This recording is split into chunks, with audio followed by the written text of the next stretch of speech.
Uncle, can you get me back home safe? I'm very drunk. You don't Call worry, my don't mama. worry, don't worry, don't worry. I'm here. I will take you to your home back safe. Uncle, I'm so drunk. Uncle, I'm so drunk. Can you help me with that? Can you help me with that?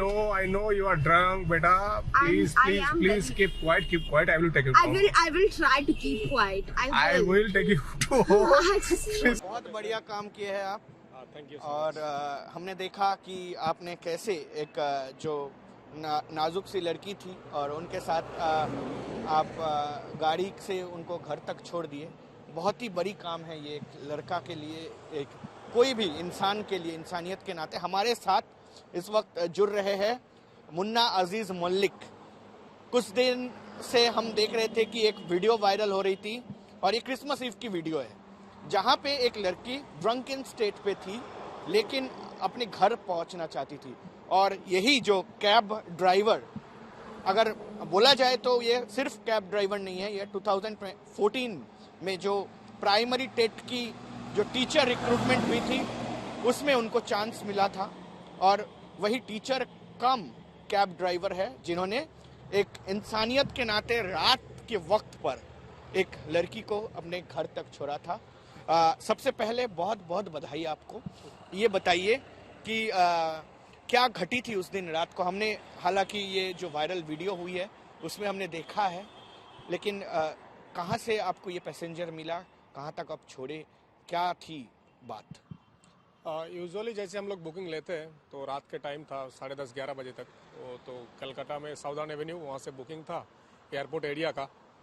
तो वैसे हम booking लेने के बाद वो गाड़ी में चढ़ी तो पहले ड्रंक तो मुझे दिखा, दिमाग में एक बार के लिए वो आया भी कि लूँ कि नहीं लूँ। फिर वो दिमाग में ये आया कि अगर मैं नहीं लूँ, अगर आगे कुछ घट जाए तो शायद वो कुछ हो जाए आगे, तो शायद मैं अपने आप को कभी क्षमा नहीं कर पाऊँ। तो फिर वो लड़की को मैंने बिठाया। तो जब ये जर्नी शुरू हुआ वक्त के साथ साथ उन्होंने मुझे गुहार लगाने लगी कि मुझे घर तक छोड़ दीजिए, मैं बहुत ड्रंक हूँ अंकल। मैं उनके मम्मी से भी बात किया, उनको एश्योर किया लोगों के लोकेशन के बारे में, और उन्हें जो एश्योरिटी के साथ घर छोड़ने का बात हो मैं उनके मम्मी को भी बताया। फिर वो आस्ते आस्ते समय के साथ मैं उनको घर तक छोड़ा भी, और बस घर तक छोड़ना ही नहीं, मतलब मुझे उनको घर घुसा के बाहर से उनका दरवाज़ा लॉक करके मुझे आना था। उस टाइम पे इस हाल में थी। तो ये पूरा चीज़ जो हुआ, वीडियो रिकॉर्डिंग हुई, बहुत सारी ऐसी घटना देखने को मिलता है, पूरी भारतवर्ष में घटती है कि कहीं पे लड़कियों के साथ छेड़छाड़ हो जाती है, कहीं पे गलत काम हो जाता है और कैब में सेफ्टी नहीं रहती है। तो ये जो एक स्टीरियोटाइप है उसको आपने ब्रेक कर दी है शहर कोलकाता में।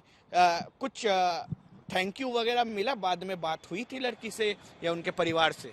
नहीं, उनके परिवार से तो बात हुआ नहीं उसके बाद, मुझे पता नहीं। और लेकिन लोगों से, पूरा देश भर से, कश्मीर टू कन्याकुमारी अगर मैं बोलना चाहूँ तो हर जगह से गुड विशेस आया, थैंक यू का मैसेज आया, और मैं खुश हूँ इस चीज़ से। और मुझे लगता है कभी कि शायद इस चीज़ को उतना बड़ा करके देखना नहीं चाहिए। अगर ये हमारे सोसाइटी में नॉर्मल हुआ तो मैं इस आपके चैनल के तहत एक वार्ता जो सब लोगों को देना चाहूँगा कि हम लड़के लोग अगर थोड़ा सा एफर्ट डाल सकते हैं, थोड़ा सा अगर कोशिश करते हैं तो ये सोसाइटी लड़कियों के लिए शायद और बेहतर जगह बन सकता है।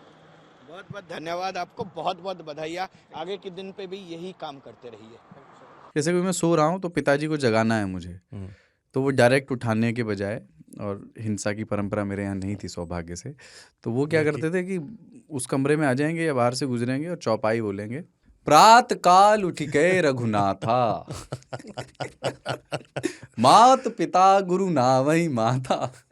कभी कभी मैं गुस्से में उठ करके अरे पापा चरण स्पर्श किया और सो गया। मैंने कहा अब मत उठाना।